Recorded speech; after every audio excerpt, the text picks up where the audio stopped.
네, 오늘은 출생 연도에 따라 약국에서 마스크를 살 수 있는 날짜가 정해지는 요일별 오부제 시행 첫날입니다. 한 사람에 2개씩 마스크 개수와 더불어서 구매 자격도 제한하게 되는 건데요. 공적 마스크가 공급되는 시간과 물량을 약국조차 제대로 알 수 없어서 발길을 돌리는 시민들이 많다고 합니다. 현장에 취재 기자가 나가 있습니다. 나혜민 기자. 네, 서울 종로 5가 한 약국에 나와 있습니다. 네, 오늘이 마스크 오부제 시행 첫날입니다. 현장에서 보시기에 혼란은 없습니까? 네, 아직 이곳 종로 5가 약국 일대에는 공적 마스크가 제대로 공급되지 않은 상황입니다. 약국에서도 구체적으로 언제 얼마나 마스크가 들어올지 알 수 없는 상황인데요. 이 때문에 이른 아침부터 신분증을 들고 마스크를 사러 왔다가 발길을 돌리는 시민들도 많았습니다. 제가 나와 있는 이 약국은 이전부터 제약회사에서 공급받은 마스크가 조금 남아있어 판매하고 있었는데 이마저도 조금 전 모든 판매가 끝났다고 약국 측은 밝혔습니다. 이 마스크의 경우 공적 마스크가 아니기 때문에 판매 규제는 없습니다. 신분증이 없어도 살 수 있고 공적 마스크보다 500원 비싼 개당 2,000원에 한 사람의 3개까지 살 수 있습니다.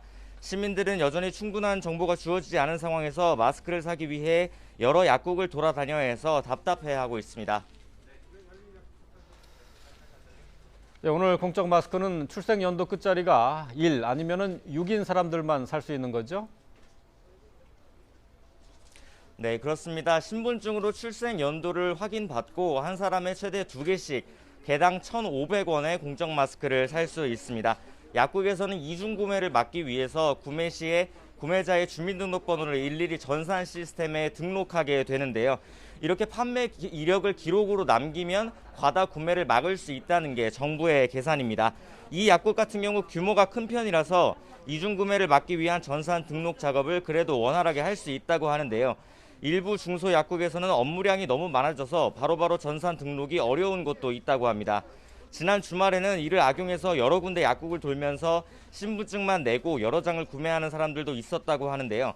보건당국의 철저한 감시가 필요해 보입니다. 네, 대리 구매도 가능한데요. 어떤 경우인지 소개해 주시죠. 네, 결국 마스크 오부제는 본인이 직접 신분증을 들고 가서 마스크를 구매할 수 있게 하는 그런 시스템인데요. 직접 약국에 가기 어려운 어린이나 노약자를 위해서 정부는 애초 장애인 등으로 한정했던 대리구매 자격을 조금 완화했습니다. 2010년생을 포함해 그 이후에 출생한 어린이나 1940년 이전 출생한 노인은 보호자가 대신 마스크를 살 수 있게 한 건데요. 다만 대리인은 주민등록상 동거인이어야 하고 역시 실구매자의 출생연도 끝자리에 요일을 맞춰야 합니다. 혼자 사는 노인들은 대리 구매가 어렵고 출생 연도가 다른 대리인은 결국 평일에 2번 방문해야 하는 번거로움이 있습니다. 번거롭다면 출생 연도의 요일을 구애받지 않는 주말까지 기다려서 마스크를 구입해야 합니다. 지금까지 서울 종로 5가 약국에서 YTN 나혜인입니다.